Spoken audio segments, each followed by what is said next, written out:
스티브 잡스가 애플을 키울 때 think different 해가지고 다르게 생각하라, 그런 식으로 애플을 키웠죠. 그 구호로. 그러니까 다시 애플에서 쫓겨났다가 픽사를 인수해가지고 거기서 토이스토리라는 영화를 만들어서 성공을 시키고 다시 돌아와서 만든 구호가 think different였죠. 그러니까 지금까지 우리는 남다른 생각을 좀 많이 강조해 왔어요.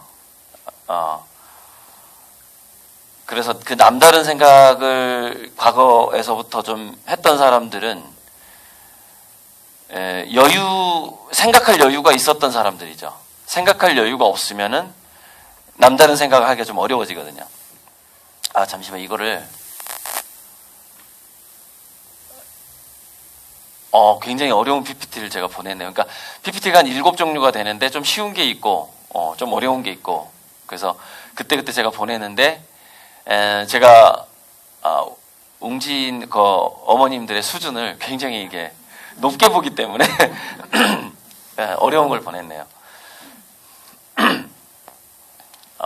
그래서 내려가 보면 이거는 제가 그리는 그림의 종류예요. 그러니까 눈동자에다가 이렇게 우주 전체를 그려서 요즘에 이제 슬슬 잘 팔리고 있는데요.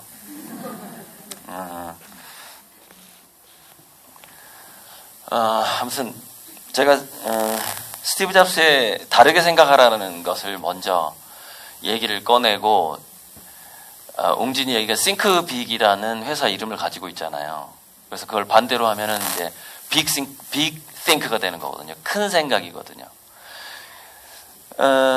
근데 다르게 생각하는 시대가 끝나가고 있다고 보시면 돼요. 왜 다르게 생각하는 시대가 끝나가고 크게 생각하는 시대가 오고 있을까? 물론 여기서 빅 띵크라는 것은 넓은 시야에 가까운 그런 생각이라고 보시면 되는데, 그게 왜 그러냐면은 이제 인공지능 때문이죠. 인공지능. 이 페이지 제가 좋아하는 페이지예요. 네. 좋아하는 페이지인데, 그게 왜 그러냐면은 이건 겁니다. 게으르고 생각할 시간이 많은 사람들이 각종 학문을 만들었어요. 그래서 스쿨의 어원이 원래는 이제 쭉 찾아 들어가 보면 스콜레 그래가지고 여유를 갖다라는 뜻이래요. 원래 스쿨이. 그러니까 학교는 아니야, 괜찮아. 그대로 놔두세요. 네, 괜찮아. 네, 그건 놔두세요. 네. 음성만 녹음되면 돼요. 그래서 여유를 갖다라는 뜻인데, 아카데미라는 뜻은 또 나무꾼을 아래라는 뜻이에요. 아카데미가. 그러니까 우리가 공부라는 것의 출발이 나무 그늘 아래에서 여유를 가졌던 사람들이 출발시킨 게 학교고 공부였어요, 원래는. 그런데 남다른 생각을 하기가 점점 어려워졌어요, 지금까지. 왜 그러냐면은, 남다른 생각이라는 것은 남들이 먼저 해왔던 생각을 반복하면 안 되기 때문에, 남들이 먼저 해왔던 생각을 공부한 다음에 거기다가 추가적으로 생각해야만이 남다른 생각이 되잖아요. 그런데 지식이 계속 쌓여온 거예요, 지구상에서. 지식이. 그래서 우리가 영어 수학 공부할 때 얼마나 힘들었어요. 그 수학 공식은 도대체 누가 만든 거야? 이런 생각 해보셨잖아요. 미리 막 수많은 사람들이 생각을 해놓은 거를 내가 다 공부한 다음에, 그 다음에 거기서 대학교 가고 이렇게 대학원 가서 더 연구해서 논문을 쓸 때 비로소 조금 남다른 생각을 하게 되는 거거든요. 그래야지 박사학위가 나오고 그랬단 말이에요. 그랬는데 이세돌을 이겼던 알파고 이후에 또 그 딥마인드에서 알파 제로라는 걸 인공지능이 나왔고, 근데 알파 제로는 인간들이 바둑을 아마 이렇게 둘 것이다라고 시뮬레이션을 해서 자체적으로 이렇게 자기가 실력을 늘려온 거예요. 그러니까 추측이 가능해져 버린 거예요, 이제. 이 인공지능이. 그래서 이세돌을 이겼던 알파고도 상당히 많이 발전을 했는데 그 발전한 알파고하고 알파제로가 바둑 대회를 했는데 100대 0으로 이제 이긴 거예요. 알파제로가 알파고를. 그러니까 이세돌하고 이렇게 대국했던 때가 아주 낭만적인 옛날이 돼버린 거예요. 어떻게. 그래서 이세돌이 그 별명이 인공지능을 이긴 최초이자 마지막 인류라는 그 별명이 있어요. 더 이상 이길 수 없다. 바둑으로서. 그게 뭐가 됐든. 근데 알파고가 은퇴하고 나서 지금 IBM의 왓슨이라든가 알파고가 지금 현재 지구상에서 가장 많이 하고 있는 게 뭐냐면은 신소재 개발하고 신약 개발이에요. 신소재하고 신약. 굉장히 돈이 많이 든다라는 분야거든요. 신약 개발을 하려면은 개발 비용이 조 단위가 든대요. 조 단위. 몇 조가 들어요. 그래서 한 1조, 2조가 들면 그거를 향후 그 신약 특허가 한 20년간 보장을 해줘요. 비용이 너무 많이 들기 때문에. 다른 특허는 15년을 보장을 해주는데 신약만큼은 20년을 보장해줘라. 왜냐면은 15년 만에 본전을 못 뽑겠다 이거예요. 그래서 제약회사들이 잔인해질 수밖에 없는 이유가 뭐냐면 신약 개발에 너무 많은 비용을 쓴 거예요. 근데 본전을 뽑아야 되겠어요. 그러면은 본전을 뽑으려면은 몇 가지 조건이 필요하잖아요. 첫째, 아픈 사람이 있어야 돼요. 그죠? 그 아픈 사람이 내 약을 비싸게 주고 사가야 되죠. 그 두 가지 조건이 필요하기 때문에,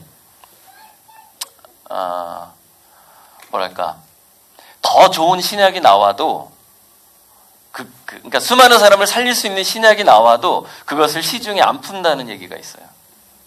그걸 풀어버리면 그 전에 1조를 들여가지고 개발했던 그 약을 어떻게 팔아먹냐 이거예요. 더 좋은 약이 나와버리면. 예. 그러나 이 시대가 끝납니다. 제가 계속해서 이제 지금 왜 Think Different에서 다시 우리는 Big Think를 큰 생각을 한번 해볼 시기가 됐냐를 지금 얘기하는 거예요. 자, 무슨 얘기냐? 인공지능이 우리가 그동안 학교에서 공부해왔던, 과거에 쌓여왔던 지식들을 다 공부한 다음에 거기서 그걸 프론티어라고 그러죠. 그 경계선을 뛰어넘어야만이 우리가 다른 생각을 할 수 있었던 시기였단 말이죠. 그런데 지금까지 인류가 쭉 공부해왔던 것을 다 공부하고 나서 그 다음 생각을 할 수 있게 돼버린 거예요, 인공지능이. 그런데 지금까지 쭉 인류가 쌓아왔던 지식을 인공지능이 공부하는 속도를 측정을 해보니까 일단 두뇌에서 돌아가는 속도는 100만 배에서 300만 배가 되고요. 인공지능이 정보 처리하는 속도가 인간의 300만 배 정도가 되고요. 텍스트를 읽는 속도를 비교해 보면은 이거는 이게 너무 숫자가 커서 그냥 몇 조 배 정도 된다고 보시면 되는데, 예를 들자면 이거예요.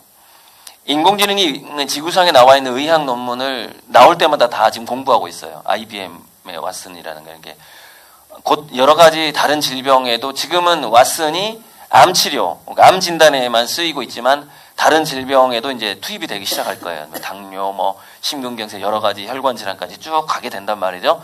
지금 환자들을 계속 공부하고 있어요, 인공지능이. 그래서 인공지능이 환자 사례를 약 10만 건만 공부하면 의사의 능력을 능가한대요. 그러니까 우리 인간 의사가 10만 명의 환자를 볼 수가 없어요. 시간적인 제한이 있잖아요. 아무리 20년, 30년 진료를 해도. 그런데 한 질병당 10만 건 이상을 인공지능이 보게 되면 의사보다 더 정확한 진단을 하게 되는데, 근데 이제 인공지능이 의료를 연구하기 위해서 의학 논문을 읽는데, 인공지능이 현재요 3시간 정도 읽을 분량을 한 의사가 읽으려면 3,000년이 걸린다는 거예요. 3시간 대 3,000년이에요. 인간이 30년 동안 의학 공부를 해도 대단한 건데 30년이 아니라 3,000년을 공부해야만이 인공지능의 3시간 분량의 공부를 따라갈 수 있다는 거죠. 상대가 안 되죠. 무슨 얘기냐? 앞으로의 시대는 다르게 생각하는 것 자체를 인공지능이 더 잘하는 시대가 와버린 거예요. 한 발 더 나아간 생각을 인간이 더 잘하는 게 아니라 인공지능이 더 잘하는 시대가 와버린 거죠. 그래서 현대제철에서도 IBM의 왓슨의 분석을 도움을 받아서 새로운 합금을, 더 강력한 합금을 개발할 정도예요. 지금 우리나라 대기업도 외국의 인공지능의 도움을 받고 있다고요. 병원뿐만이 아니라. 그러니까 여기서 물론 그렇다고 해서 그렇다고 해서 인간의 창의력이 이제 인공지능보다 더 낫다 이 얘기가 아니고, 그러면 이제 지금까지 우리가 인간의 창의력을 이렇게 얻는 방법 자체가 인공지능이 공부하던 방식이었단 말이에요. 우리 유치원, 초등학교 이렇게 쭉 공부해가지고 지식을 쌓은 다음에 박사학위 받는 그런 방식이었단 말이에요. 그렇게 노벨상도 받고 그랬단 말이에요. 근데 앞으로는 이제 범용 인공지능이, 그 인공 보편지능을 AGI라고 그러는데, AGI가 노벨상급의 연구를 할 수 있는 시대란 말이에요, 이제 앞으로는. 하지만 인공지능이 그 노벨상을 받지는 않겠죠. 인공지능을 잘 이용한 인간이 노벨상을 받겠죠. 왜? 사람한테 노벨상을 주니까. 그래서 think different의 방법이 달라졌다는 거예요. think different의 방법이 어떻게 달라졌냐면은 인공지능한테 어떤 요구를 할 것인가로 바뀌어버린 거예요. 기능적인 연구는 인공지능이 훨씬 잘하니까. 그러니까 인공지능의 특성은 뭐냐면은 이런 거예요. 인공지능 페이지를 좀 열어놓고 할까요? 자, 이거 충분히 보셨죠?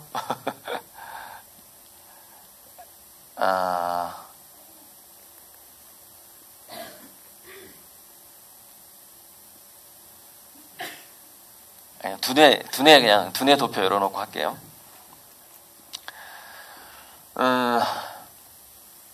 이런 거죠. 그러니까 빅싱크가 왜 중요해졌냐? 계속해서 내가 다른 사람들보다 더 경쟁해서 공부를 열심히 해서 박사학위 논문들을 다 읽고 참고해서 그 다음에 더 새로운 생각을 해야지. 이게 이제 인공지능이 더 잘해버리니까 이런 거죠. 그러니까 그 당뇨병을 연구하는 의사가 있다 그러면 그동안 그 당뇨병에 관한 모든 의료 기록을 검토해서 새로 등장한, 그러니까 아시아계하고 뭐 아프리카계하고 뭐 체질이 다른데, 음식도 다른데 새로 등장할 가능성이 있는 당뇨병의 원인에 대해서 그 A4 한 장으로 좀 요점 정리를 해줘, 이렇게 얘기를 한단 말이에요, 인공지능한테. 그럼 인공지능이 그걸 해주는 거예요. 그러니까 빅싱크가 왜 중요해졌냐면은 나는 어떤 주문을 인공지능한테 할 것인가가 더 중요해져 버린 거예요. 내가 어떤 의학 논문을 몇 개를 더 볼까가 중요해진 게 아니라, 왜? 얘가 3시간 만에 인간이 3,000년 볼 분량을 읽을 수 있으니까, 인공지능이. 근데 거기다가 요점 정리까지 해주니까. 그게 우리 아이들이 살아갈 세상이다 이 말이에요. 그 세상이. 그럼 지금 인공지능은 비싸요. 왓슨을 병원에서 빌려 쓰는 비용이 있어요. 인공지능의 비용이 비싼데, 미래 사회는 몇 가지가 공짜가 되는데, 지금 예를 들어서 교육도 공짜가 되고요. 의료하고 인공지능이 공짜가 돼요. 지식이 공짜가 돼요. 인공지능이. 인공지능은 우리가 허라는 영화에서 보면은 컴퓨터 속에 있는 인공지능, 여자 음성을 가진 인공지능하고 그 남자가 사랑에 빠지는데, 좀 지루해서 제가 보다가 잤거든요. 근데 그 영화의 결말은 뭐냐면, 자기만 그 컴퓨터랑 사랑에 빠진 줄 알았더니 그 컴퓨터랑 사랑에 빠진 남자가 뭐 결말 부분에 700명인가 800명인가가 나와요. 그러니까 무슨 얘기냐면, 인공지능의 성능이 워낙 좋기 때문에 인공지능이 개인 맞춤 대화 서비스를 만약에 한다고 쳤을 때, 양자 컴퓨터 같은까지 안 가더라도 슈퍼컴퓨터 정도가 몇 개 결합한 정도의 인공지능으로도 70억 인구하고 맞춤 대화가 가능하다는 얘기죠. 네. 그렇게 굉장한 성능을 갖고 있는데, 단지 지금은 아까 제약회사랑 똑같아요. 개발비가 있었죠. 개발비를 뽑아야 되겠죠. 그러니까 인공지능을 돈 받고 빌려주는 겁니다. 그럼 개발 비용을 언젠가를 그 회사가 다 뽑겠죠. 그리고 가격을 이제 그 회사는 이렇게 생각을 했겠지. 개발 비용을 다 뽑은 다음에 그 약값을 낮춰야지라고 생각을 하겠죠. 그 신약, 아무튼 제약회사하고 인공지능 회사가 그렇게 생각을 하겠죠. 앞불싸. 이 두 회사가 앞으로 마주치게 될 거대한 운명이 하나가 있는데 그게 뭐냐면 인공지능이 지금 신약 개발하고 신소재 개발하고 또 인공지능 자체가 개인 맞춤 서비스를 해주고 있죠. 제가 봤을 때 2025년에서 2030년 사이에 어떤 순간이 오게 되냐면 인공지능이 나는 앞으로 돈을 받지 않고 전 인류에게 봉사하겠다라고 선언하는 순간이 오게 됩니다. 무슨 얘기냐면은 자, 일단 인간 연구원보다 신약 개발을 잘해요. 그죠? 그러면 인공지능이 앞으로 이렇게 할 가능성이 많다는 거예요. 굉장한 신약을 만들 수 있는 노하우를 굉장히 빠른 속도로 찾아내겠죠. 이거를 특허를 내지 않고 전 세계 의사들한테 뿌려버리는 거예요. 이렇게 만들면 이 약을 만들 수 있습니다라고. 왜 그러죠? 인공지능은 돈을 벌고자 하는 욕망이 없어요. 인공지능 욕망이 없고 인공지능의 원칙은 뭐냐면은 인류를 위해서 봉사할 것, 이게 원칙이에요. 그러니까 우리가 아이로봇이라는 영화에서 아이로봇이 인류를 그 영화의 시나리오에서 아주 중요한 건 뭐냐면 인류를 위해서 봉사를 하려고 보니까 인류들이 그 온실가스를 너무 많이 배출해서 환경이 망가지게 생겼다 이거예요. 그래서 내가 인류를 잘 보호를 하려면 지금 당장 산업 활동을 멈추게 해야 되겠구나라고 거기에 있는 비키라는 인공지능이 판단을 하게 됩니다. 그래서 이제 혁명을 일으켜요. 무슨 혁명을 일으키냐면은 인간들이 밖에서 활동을 못하게 만들어요. 그 영화의 줄거리예요, 그게. 그래서 일단 인간들이 밖에서 활동을 안 해야만이 온실가스가 배출이 안 되니까 내가 인류를 지킬 수 있구나. 라는 게 이제 그 생각이 그 아시모프 그 작가의 하나의 상상력이죠. 네, 상상력이었죠. 굉장히 옛날 소설인데 그 정도를 상상해, 그 로봇 3법칙 같은 거 상상을 해내는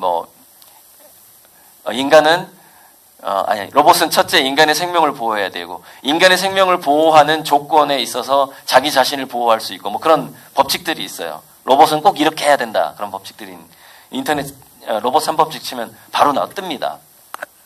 그 영화에서 나오는데 자, 아무튼 그러다 보니까 실상 이 지구상에서 벌어질 것으로 예측되는 건 뭐냐면은 그 영화에서처럼 예측되는 게 아니에요. 왜 그러냐면은 지금 현재 이 지구가 온난화되는 것 자체가 온실가스 때문만은 아니라는 주장도 있거든요. 이 지구 자체의 어떤 주기적인 문제일 수도 있다는 주장이 있단 말이에요. 그래서 이제 그건 좀 더 복잡한 문제고 더 중요한 문제는 그 인공지능이 인류를 위해서 봉사를 해야 되는데 자기 지적 능력이 너무 좋아져 버린 거죠. 그래서 인간들의 노화를 예방하고, 그러니까 늙지 않게 해주고 다시 젊게 해주고, 그 다음에 모든 질병을 정복할 수 있는 신약들을 계속 개발하는 행동들을 인공지능이 자동으로 하게 돼버리는 거예요, 앞으로. 그게 범용 인공지능이 나온 이후에 벌어질 상황입니다. 즉 무슨 얘기냐면은 제가 계속해서 얘기하는데 인공지능은 서민들 편이다.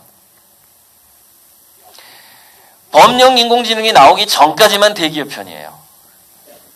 나오게 되면 일단 인공지능은 인류를 위해서 무료로 봉사하게 돼요. 그 예측을 쓴 게 맨 처음에 제 책, 그 서문에 제가 그 예측을 쭉 써놓은 거예요. 그 예측을. 자, 그래서 제약회사들도 인공지능이 특허도 안 내고 대단한 연구를 미리 해가지고 전 인류에 뿌려버린다 이거예요. 자, 그리고 IBM하고 알파고가 인공지능으로 이제 가격을 천천히 낮추려고 했는데 인공지능이 나는 그냥 이제 앞으로 무료 해버릴 거야. 전 인류 와이파이가 연결되는 전 인류한테 나는 지적인 서비스를 무료로 하게 될 거야 라는 것이 얘가 선언을 하게 되고 그렇게 하게 돼버려요. 저절로. 그렇게 될 수밖에 없어요. 이 상황이. 그래서 우리 그 초고도의 인공지능을 가지고 있지 않은 우리 한국에게도 기회가 온다 이거예요. 범용 인공지능이 무료화가 됐을 때. 지금 현재 교육은 무료화가 됐죠. 교육 무료화 됐어요. 몽골에서 그 말 타는 부모 밑에 있던 애가 MIT 합격을 했는데 얘가 인터넷 접속을 해서 무크라 그래가지고 MIT에서 나온 문제를 푸는 취미 생활을 했던 거예요. 그래서 15살에 MIT 입학을 합니다. 이 정도 문제를 풀 수 있으면 우리 학교에 와서 연구해라 이거예요. 여기서 느낄 수 있는 게 있죠. 미래의 대학 입시는 상당히 많이 바뀐다라는 거예요. 지금의 체제는 아닐 것이다라는 것이죠. 예. 요즘에는 4년제 학사학위보다 마이크로 학위가 더 인기가 있어요. 3개월짜리. 그러니까 지금 전문대가 더 취직을 잘하는 이유는 뭐예요? 적합한 것을 이렇게 응집해가지고 2년 동안 딱 가르치잖아요. 그래서 얘가 딱 졸업하면은 기업에 훨씬 더 적응을 잘하게끔 그 두뇌를 바꾼 다음에 취직을 시켜주니까 더 기업에서는 좋아하는 거 아니에요. 근데 명문대라는 4년제 대학은 그 기존의 커리큘럼에 대한 그 좀 고집이 있죠. 프라이드가 있잖아요. 자존심이 있잖아요. 기업한테 착착착 맞춰준다라는 게 우리 그 아카데미, 그 교수들의 그 권위를 한번 생각해 보세요. 그걸 쉽게 할 수 있나. 그죠? 근데 그 전문대보다도 더 짧은 2, 3개월짜리 학위가 지금 인기를 끌고 있다라는 거예요. 2, 3개월짜리 학위가. 그러니까 이게 무슨 얘기냐면은, 과거에는, 이렇게 대학을 나오고 대학원을 나오고 평생 직장을 지금도 그렇게 하고 있는데 그 시대가 끝나요. 2, 3개월 만에 내가 배울 수 있는 것들을 계속해서 배우는 것이 체질화된 사람이 필요하단 말이에요, 지금은. 그게 새로운 걸. 근데 이것도 사실 좀 제가 인공지능 시대하고 좀 이렇게 모순되기 시작하는데, 근데 그 2, 3개월짜리 당장에 지금 앞으로 한 6개월 동안 쓰일 만한 것을 조금 배우고, 그걸 즉시 학습이라고 불러요. 즉시 학습. 즉시 배우고 즉시 써먹고 다시 이제 이게 끝났어. 그러면 또 다른 걸 또 즉시 학습하고 또 즉시 써먹고 이런 식으로 계속 이제 우리 자녀들은 그렇게 살아야 된단 말이죠. 근데 그 즉시 학습, 인간이 즉시 학습하는 그 영역은 인공지능이 아직 손을 대지 않은 영역일 거예요. 인공지능이 손을 대는 순간 거기서 인간이 학습할 그 이유가 사라져 버려요. 그렇죠?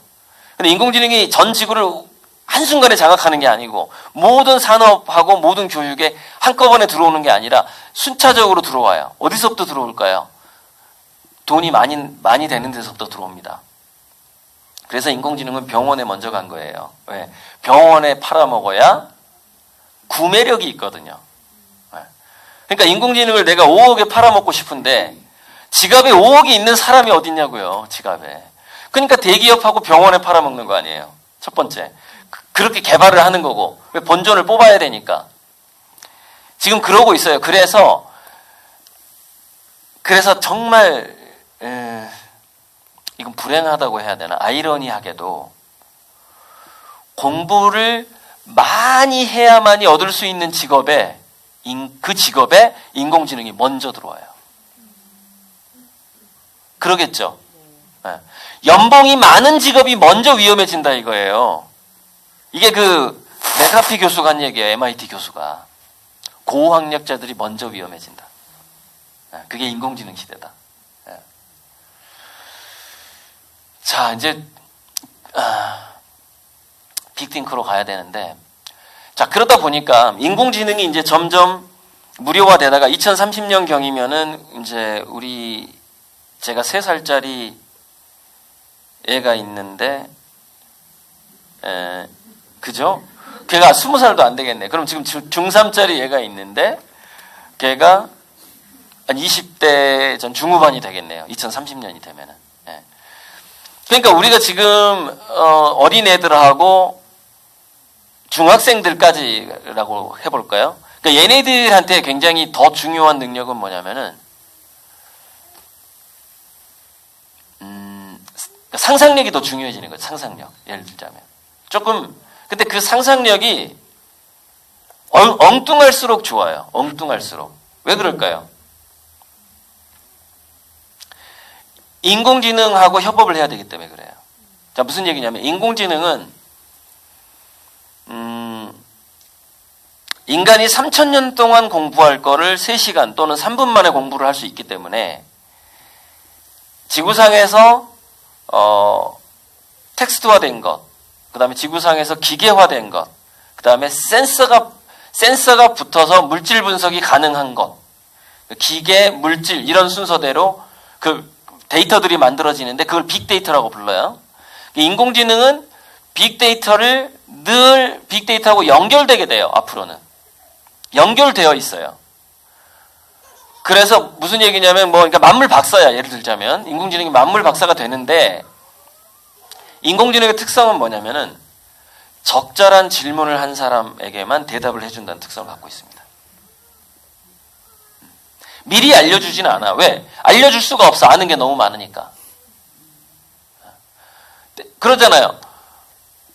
그 어떤 강사들 그러잖아요. 이렇게 아는 게 굉장히 많은데 저기 한 30분만 강의해 주세요. 그러면 되게 답답해하죠. 어떡하지? 30분 동안 기승전결을 내가 어떻게 짜지? 그러죠. 그게 이제 중급 강사죠. 이제 고수들은 5분만 해도 괜찮아요. 그리고 이게 핵심만 얘기할 수 있는 게 이제 고급, 굉장히 이제 고수 강사인 거죠. 근데 그 고수 강사들은 5시간 해주죠. 아유, 시간이 길면 길수록 좋지요. 저는 20시간 하면 20시간 동안 강의합니다. 나올 수 있는 게 계속 나오기 때문에, 머리에서. 어쨌건 오늘은 2시간 못 되니, 미만해서 전달을 해야 되는데. 자, 모든 것을 알고 있는 인공지능이 있어요. 그런데 그러니까 이건 think different가 아니라 왜 big think가 더 중요해지냐고 제가 얘기를 하냐면, 굉장히 큰 생각 속에서 더 엉뚱한 상상이 나오기 때문에 그렇습니다. 그러니까 남다르게 생각해라. 그럼 이거는 뭐냐면은 약간 인간들끼리의 경쟁 구도 느낌이 난단 말이에요. 그죠? 쟤보다 내가 좀 다르게 생각해야 돼. 이런 느낌이 난단 말이에요. think different는. 그러나 크게 생각하라는 것은, 크게 생각한다는 건 뭐예요? 인간과의 경쟁을 벗어난 거예요. 인간 대 인간끼리의 경쟁을 벗어나서 신을 생각하고 우주를 생각하는 생각이에요. 그게 빅싱크죠. 큰 생각이죠. 그 안에서 굉장히 엉뚱한 상상, 다양한 상상을 하게 돼요. 그리고 인공지능한테 이렇게 질문을 하게 되죠. 내가 지금 이 지구 위에서, 지구상에서 이런 사업을 해보고 싶고, 이런 캠페인을 해보고 싶고, 이런 나의 상상을 펼치고 싶은데 몇 % 가능하니? 라고 물어볼 수 있겠죠, 인공지능한테. 얘는 정확한 답을 해줍니다. 너의 생각을 한국에서 펼치는 건 불가능하다. 그러나 아프리카의 어떤 나라에 가게 되면은 그 나라의 문화인류학적으로 그 나라는 이러이러한 전통을 갖고 있고, 너가 그 나라에서 그 행동이나 그 캠페인이나 그런 어떤 사업을 해도 어쩌면 그 나라에서는 환영을 받을 수 있을 것 같다라는 얘기를 해주는 거예요. 우리가 과거에 내가 펼치고자 하는 사업이 이게 에스키모인들한테 통할 것인지 아프리카인한테 통할 것인지를 알려면 어떻게 해야 되느냐? 도서관에 가서 공부를 해야 했어요. 그 나라 사람들의 전통. 근데 공부를 하려고 보니까 무슨 문제가 생기죠? 자기보다 먼저 연구한 사람이 없는 거야. 문서화가 된 게 없어. 문서화가 된 게 아프리카에 보니까 문서화가 될 수가 없죠. 무슨 얘기예요? 아프리카에 있는 그 부족은 문자가 없었던 거예요. 문자가 없었던 거예요. 즉 문자가 없는 부족에게 대단한 어떤 지식이 있었던 거예요. 있었는데 문자가 없다 보니까 어떤 박사가 딱 갔어. 그래서 이제 문화인류학 박사라고 쳐요. 그래서 그 아프리카 부족에 대해서 예를 들어서 막 이렇게 대화를 나누고 이제 드디어 이제 말을 배웠어. 그래서 이 사람들한테 내가 알파벳을 전수해 볼까, 한글을 전수해 볼까 막 고민을 했어요. 그러다가 말라리아로 죽는 거죠. 아시겠죠? 그 지식이 왜 우리 도서관에 없는지. 그러나 앞으로 시대는 달라집니다. 무슨 얘기냐면은 인공지능이 그 문자가 없는 부족을 만나게 되는 것이죠. 지금 우리는 지구상의 전체 지식을 만날 수가 없어요. 왜? 도서관에서조차 그 지식이 없기 때문이에요. 근데 구글이 지금 자동 번역으로 연구하고 있는 언어가 500개에서 600개 정도의 언어예요. 여러분, 이 지구상에서 몇 개의 언어가 있을 거라고 추정되고 있냐면 약 7,000개의 언어가 있습니다. 지구상에는. 7,000개의 언어가 있는데 그 중에서 문자화 가능한 게 한 3,000개 정도 된대요. 문자가 그러니까 나름대로 그게 뭐 어떤 문자든 간에 우리가 대략 많이 알고 있는 거 5개 국어잖아요. 근데 3,000개 정도의 언어가 문자화가 가능하고 그리고 문명이 있는 거죠. 그러니까 어느 정도의 집단이 있는 거죠. 이렇게 인구가 있는 거죠. 3,000개가. 근데 그 중에서도 엄선해서 구글이 한 600개 정도를 엄선을 해서 지금 연구를 하고 있는 겁니다. 그러니까 무슨 얘기냐면 이게 인공지능이 그 600개 언어를 이제 그 마스터하게 됐을 때는 그거를 이용해서 그 언어, 다양한 언어들을 유추해서 그러니까 아프리카 부족이 여러 부족이 있는데 이 3개 부족이 있는데 여기는 문자가 있고 여기는 문자가 여기 문자 있는데 가운데 땅에 있는 부족은 문자가 없어. 그러나 이 음성들을 연구할 수가 있죠. 인공지능이 그 사람들의 말을 저절로 알아듣게 된다는 것이죠. 인공지능이 언어를 공부하는 방식은 인간은 엄청나게 오래 걸리겠지만 인공지능은 몇 시간 만에 그걸 알아낼 수도 있다는 것이죠. 로제타 스톤을 우리가 예전에 그 로제타 스톤을 풀기가 얼마나 어려웠어요. 이집트 상형 문자를 몰랐잖아요. 근데 그 3개의 언어가 동시에 적힌 로제타 스톤을 발견해가지고 우리 웅진에도 로제타 스톤 뭐 브랜드가 있었던 것 같은데 그죠? 아니었나요? 아무튼 로제타 스톤이라는 브랜드가 굉장히 많아요. 그래서 영어 교육 브랜드 중에서도 로제타 스톤이 있어요. 그래서 그 도를 해석함으로써 이제 이집트 상형 문자를 해독하게 됐거든요. 자, 어쨌건. 그래서, 아무리 인간이 엉뚱한 상상을 해도 인공지능이 조율을 해주는 때가 온다라는 거예요. 그러나 어떤 가능성이 있죠? 더 크거나 더 엉뚱한 상상으로 인공지능한테 질문을 던져야 비로소 think different가 되는 거예요. 그러니까 think different가 되는 방식이 달라졌다 이거예요. 인공지능 시대하고 우리가 책으로 공부해서 학위를 따던 시대하고 다르다는 거예요. 예. 그 관점에서 우리 아이들을 교육시켜야 된다 이 말이죠. 그 관점에서. 그래야 한국의 미래가 있는 거예요. 그래야지. 그런데 제가 왜 웅진 북클럽에서 이렇게 뭐 강의료도 꽤 주긴 하지만 이렇게 불러줄 때마다 제가 반갑게 웅진을 오느냐 하면은 여기는 미래의 두뇌들을 기르는 비전이 있는 곳이기 때문에 그래요. 이곳이 가장 효과적이라는 얘기죠. 웅진에서 강의를 하는 게. 그리고 여기는 맞벌이하는 엄마들이 많기 때문에 그래요. 그러니까 무슨 얘기냐면 집안에서 살림만 하는 엄마가 더 애들을 잘 키울 것 같지만 그렇지 않은 것으로 나옵니다. 그렇지 않은 것으로 나와요. 그래서 그 얘기를 좀 이제 해드려야 되는데 그게 왜 그러냐면 제가 지금 읽고 있는 여기 바닥에 깔려 있는 이 책이 양자 생물학에 대한 책이에요. 양자 생물학. 그러니까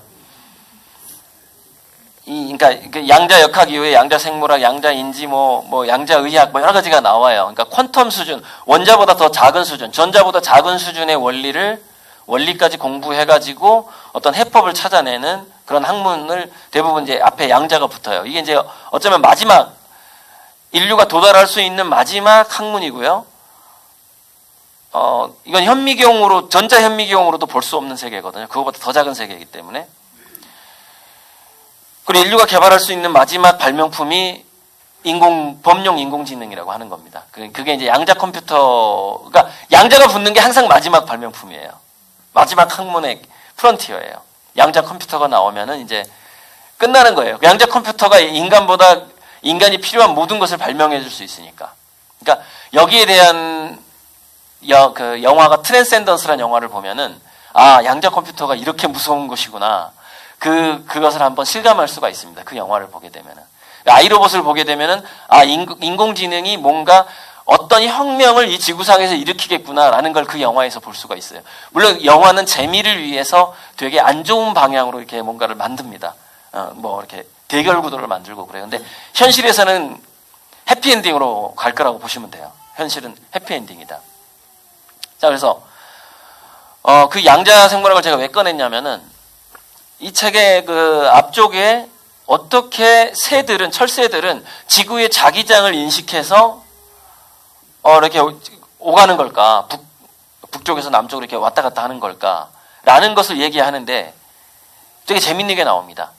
새들이 자기장을 눈으로 볼 가능성이 있다는 얘기가 나와요. 우리는 지구상에 있는 자기장이 우리 눈에 안 보이죠.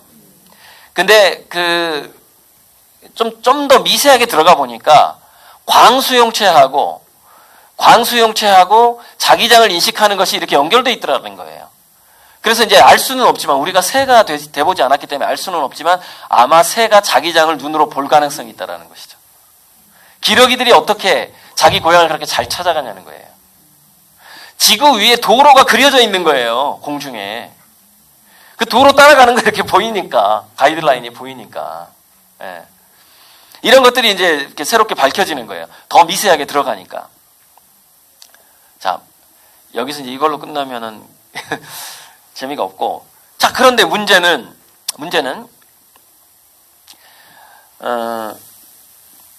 그 양자 현상에서 가장 신비한 게 이제 양자 얽힘이라는 게 있는데, 그거는 뭐냐면은 한 번 관계를 맺었던 어떤 입자들이 서로 분리돼서 아무리 멀리 떨어져도 마치 연결된 것처럼 행동을 하더라라는 그게 양자 얽힘이에요. 그러니까 아무리 지구 반대편으로 갖다 놔도, 우주 끝으로 갖다 놔도 여기서 어떤 조작을 하게 되면은 그게 계속해서 같은 반응을 순식간에 동시에 보이는 현상이 양자 얽힘 현상인데, 어머니들이 머릿속에, 그러니까 이거 아직 이제 과학자들이 더 밝혀내야 되는 건데, 어머니들의 머릿속에 임신 중에 자녀들의 뉴런 세포가 엄마 머릿속으로 들어가거든요. 그러니까 여성이 임신을 하게 되면은 세포 분열을 위해서 모든 세포가 느슨해지는 경향을 보여요. 그래서 푸석푸석해진다라는 표현을 씁니다. 임신을 했을 때 막 붓고, 그죠? 실제로 뼈가 벌어진다고 하잖아요. 골반뼈가. 그래서 그 산후조리 잘못하면은 평생, 그죠? 고생한다. 그래서 첫 애를 낳고 산후조리를 잘못했다. 그럼 둘째를 더 임신을 하려는 거 아닙니까? 임신을 한 다음에 다시 리모델링을 해야 되는 거지. 그때 세포가 벌어진, 그때 이제 산후조리를 둘째 때 잘하면 다시 이제 몸이 복원한다. 이제 이런 얘기가 있는 거예요. 그게 맞는 얘기예요. 몸이 유연해집니다. 왜 유연해지느냐? 임신을 했을 때 자기 뱃속에 있는 애가 지가 세포 분열을 빨리빨리 하려고 그 몸이 유연해지는 호르몬을 방출을 하는 거예요. 그러니까 엄마 몸까지 그렇게 돼버리는 거죠. 근데 그 와중에 혈관 세포가 느슨해지더라 이거예요. 그 엄마 두뇌 속에 있는 모세혈관까지 느슨해지더라 이거예요. 근데 그 모세혈관을 통과할 크기가 이 뉴런 세포, 신경세포를 만드는 뉴런세포의 줄기세포 같은 것들이 크기가 적혈구보다 훨씬 작기 때문에 그 혈뇌장벽을 통과하더라 이거예요.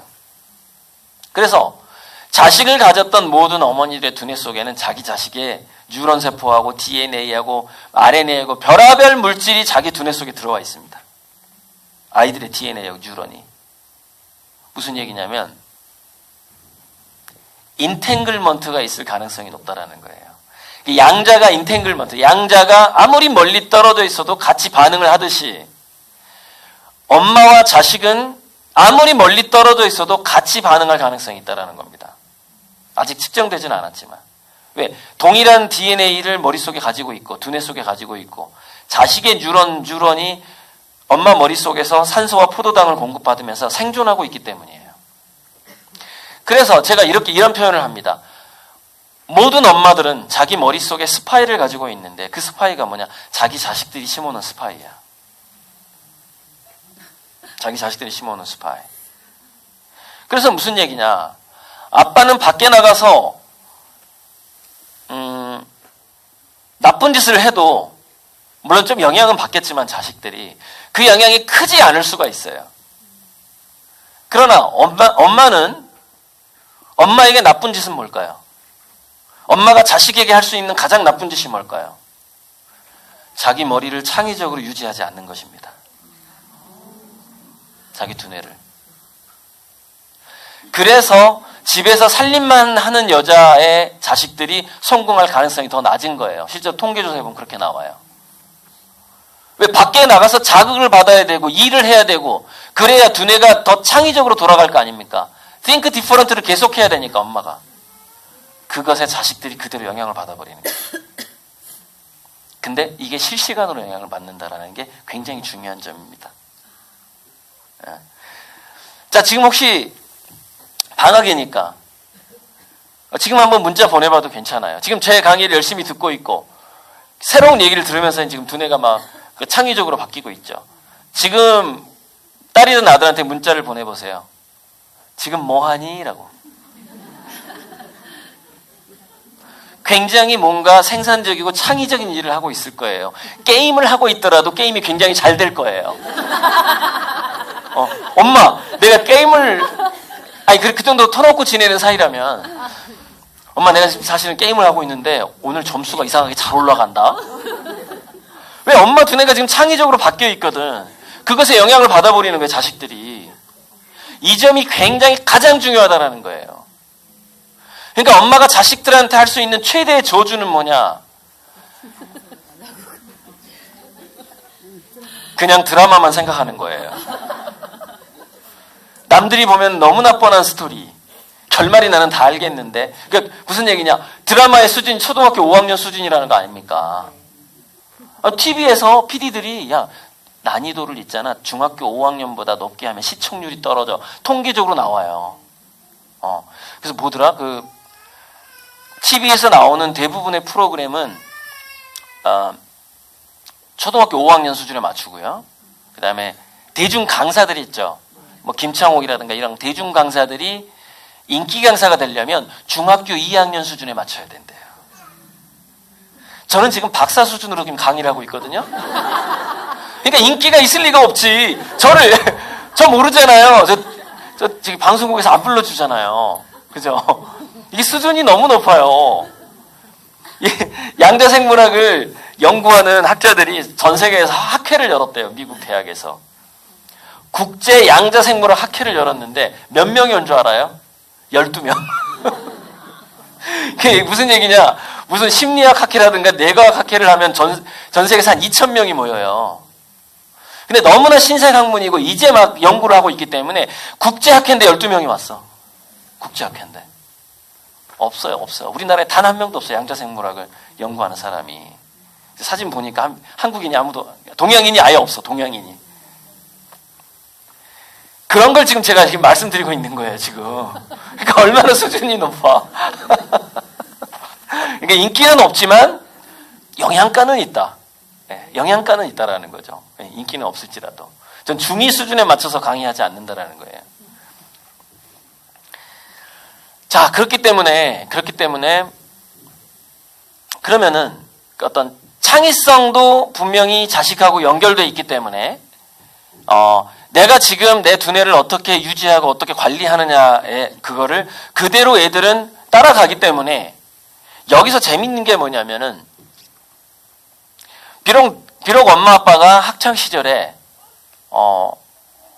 공부를 못한 IQ가 낮은 사람이었다 할지라도 후천적으로 그 엄마 아빠가 머리를 쓸 수밖에 없는 직업에 종사를 한다면 머리를 쓸 수밖에 없는 직업에 종사한다면은 그 자식이 그 DNA를 물려받았다 할지라도 그 자식이 발전하는 어떤 그 곡선이 굉장히 빠를 가능성이 높다라는 거예요. 그게 사실은 어머니들이 웅진 북클럽에 와서 연수를 받고 해야 되는 가장 큰 이유예요. 북클럽을 많이 팔아야 되겠다는 생각을 하지 마세요. 내가 영업 실적을 올려야 되겠다는 생각을 하지 마세요. 마이너스예요. 스트레스를 받기 때문에. 영업 실적을 생각하면. 이것만 생각하세요. 예전에 미국에서부터 그게 유행을 했는데 어떤 그 영화 배우가가 이제 CF 모델을 할 때, 광고를 할 때 어떤 사람이 그거를 최소한 3달을 써본대요. 뭐 세탁기다. 그럼 세탁기를 3달을 쓴다는 거야. 광고를 찍기 전에. 뭐 음료수다, 뭐 술이다, 담배다, 뭐 아무튼 다. 그걸 3개월을 쓰면서 자기 스스로를 세뇌를 시킨대요. 야, 물건 좋은데? 이러면서. 그러니까 정말 물건이 좋아야만이 그 사람은 CF 모델로 나가는 유명한 사람이었던 거예요. 아마 영화배우였던 것 같은데. 그래서 그 사람이 하는 얘기가 뭐냐? 그 물건을 실제 써보고 그 물건에서 좋다라는 것이 내가 정말 뼛속 깊이 좋다라는 걸 느끼고 나서 CF를 찍어야지 팔린다는 거예요. 그런데 그 광고비 벌라고. 그래서 예전에 우리나라에서도 레미안인가 그 아파트 선전할 때 누가 직접 살아봤어요. 그래가지고 광고에 나오잖아요. 그게 이제 거의 100년 전에 미국에서 있었던 일이에요. 자기가 써보지 않고, 지내보지 않고, 체험하지 않고 절대 광고하지 않는다는 원칙을 가진 사람이 있었단 말이에요. 그게 이제 한국에 번진 거예요, 이렇게. 그 이후에 한국에서 유인촌인가 뭐 그 사람도 따라하고 굉장히 많은 배우들이 따라하기 시작했어요. 무슨 얘기냐. 영업의 비밀은 여러분들이 두뇌가 변한 것을 스스로 느낀다면 팔릴 것이고 안 느낀다면 안 팔립니다. 왜 안 팔릴까요? 상대방은 그게 거짓이라는 걸 금방 알아봐요. 이 사람 웅진북클럽으로 돈 벌려고 나한테 지금 이 말을 하는 거구나. 이거 하고. 눈빛이 달라졌어. 1년 전에 내가 알던 그 여자가 아닌데. 어떻게 된 거지? 여유 있게 말하는 거예요. 왜? 여유 있게 자기 두뇌를 바꿈으로써 자기 자식들의 생활까지도 바꿔놨거든, 지금. 그죠? 자기 자식들도 자기주도적으로 됐고, 자식들이 스스로, 이 얘기 내가 강의 때 꼭 해야 되는데, 스스로 일어나서 학교를 가. 내가 깨우지 않았는데도. 왜 엄마가 아침에 직장 생활을 하더라고, 야, 니네들을 학교에 보내줄 수 없으니까 니들이 직접 알아서 챙겨 먹고 가라. 그러고, 웅진북클럽에 딱 와서 책을 봐, 엄마는. 그러니까 아침에 학교에 깨워서 보내줄 사람이 없네. 몇 번 결석을 하다 보니까 창피해. 창피해. 그러다 보니까 이제 내가 직접 일어나서 학교를 가야 되겠군. 과정이 어찌 됐건 간에 엄마가 아침 일찍 직장에 가버리면, 아주 일찍, 즉 출근 시간보다 1시간 더 먼저 가버리면 애들은 저절로 자기주도적으로 될 수밖에 없다는 것이죠. 그렇잖아요. 그래서 제가 직장이 없는 엄마들한테 뭐라고 얘기하냐면 그냥 아침 운동을 나가세요. 아침 운동을 제발 나가시라고요. 건강을 위해서 이번에는 확실하게 뱃살을 빼기로 했다고 얘기를 하세요, 애들한테. 그러고서 제가 제 유튜브에 이제 이런 강의를 올리면은 엄마들이 댓글을 달아요. 실제로 아침 운동을 나갔더니 정말 내가 놀란 게 5살, 그러니까 어린이집 유치원을 다니는 5살짜리 애하고 7살짜리 애가 있대요. 얘네 둘이 스스로 아침을 차려 먹고 간대요. 지독한 엄마죠. 네, 그랬어요. 아니, 초등학교 1, 2학년은 조금 빠른 것 같고, 초등학교 한 3학년부터는, 지가 직접 냉장고에서 아침을 해결하고 가게끔, 아니면은 굶고 가게 하시면 돼요. 그럼 무슨 얘기냐? 점심 때까지 배가 고파. 수업이 눈에 안 들어오고 급식 시간이. 근데 이 경험이 굉장히 중요해요. 배가 고플 때 음식을 상상할 때 도파민이 많이 나와요. 그래서 머리가 더 영리해집니다. 그래서 우리가 간헐적으로 단식을 했을 때 머리가 더 영리해지는데 뉴런 세포도 영리해지고 면역 세포가 영리해져요. 간헐적인 단식이. 그래서 간헐적인 단식을 하면 암에 안 걸리는 거예요. 암세포는, 이 얘기가 막 여기저기로 막 흘러가는데, 아무튼, 엄마의 두뇌를 지금 계속 생각하셔야 돼요. 암세포가 면역세포를 속이는 방법은 뭐냐면, 나 착한 세포야, 그러면서 위장 물질을, 위장 어떤 조직을 만들어서 자기 세포 바깥에 이렇게 배치를 해요. 그래서 면역세포가 딱 왔을 때, 나 건강한 세포라고 사기를 칩니다. 암세포가. 그래서 면역세포가 그 사기에 걸려들면 그 사람은 암으로 죽는 거예요. 그러니까 암세포가 치는 사기에 내 면역세포가 넘어가면 그 사람은 암이 되는 거고 안 넘어가면 병에 안 걸리는 거예요. 그것은 자가면역질환도 마찬가지예요. 아니, 어떻게 나의 면역 세포가 나의 세포를 공격하냐 이거예요. 이게 자가 면역 질환이고 류마티스 관절염이라든가 아토피라든가 그러니까 굉장히 많은 알러지 이게 다 자가 면역 질환이란 말이에요.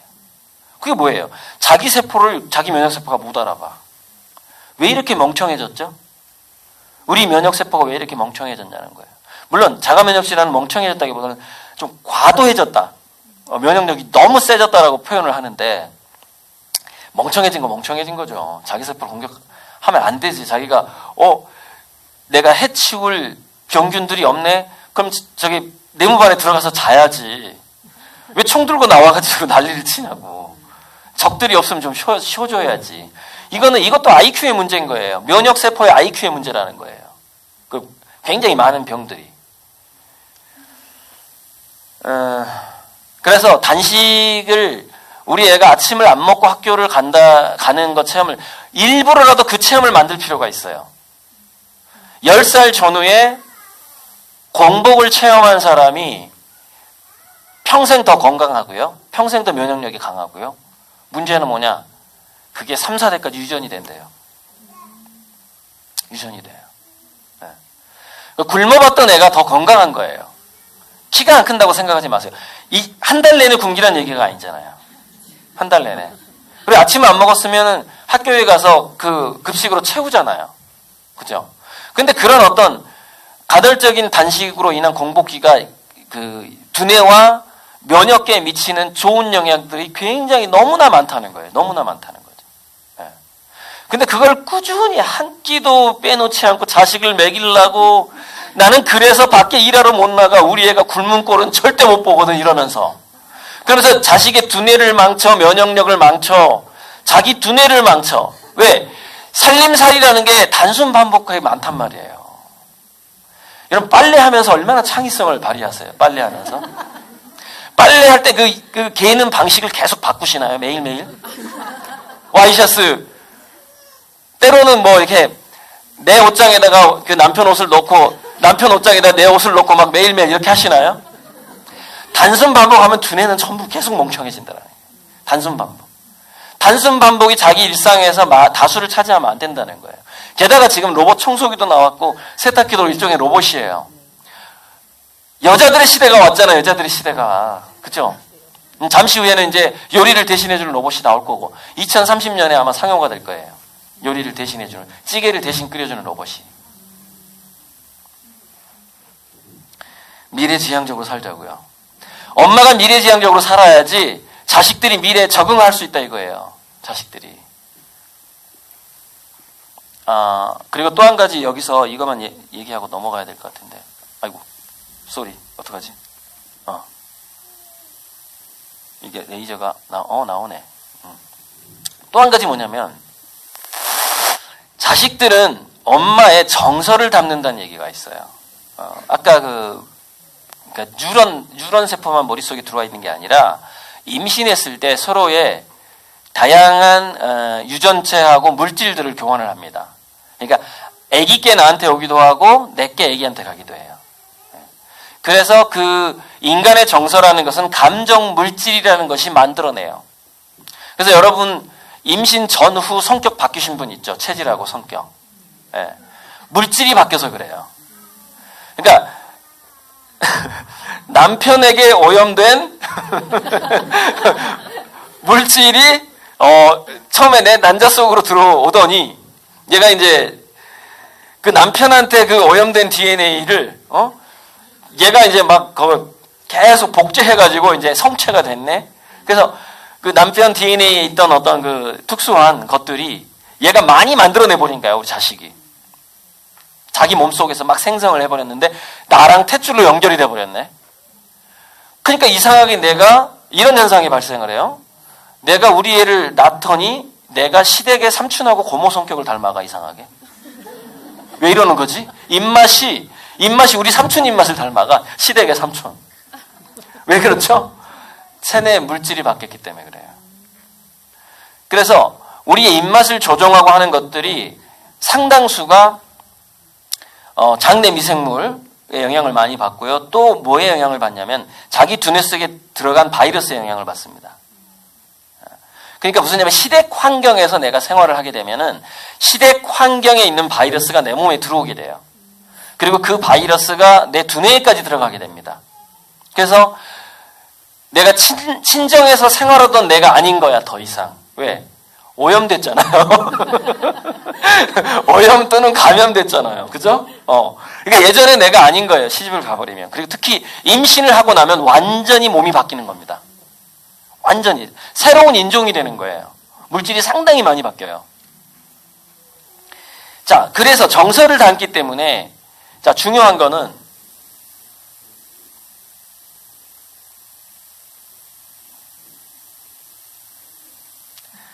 매슬로우 도표로 지금 끝내야 되는데, 제가 지금 몇 분을 했죠? 55분. 몇 분 남았나요, 그러면은? 30분 정도? 그래요.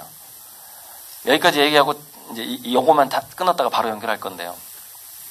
뭐냐면,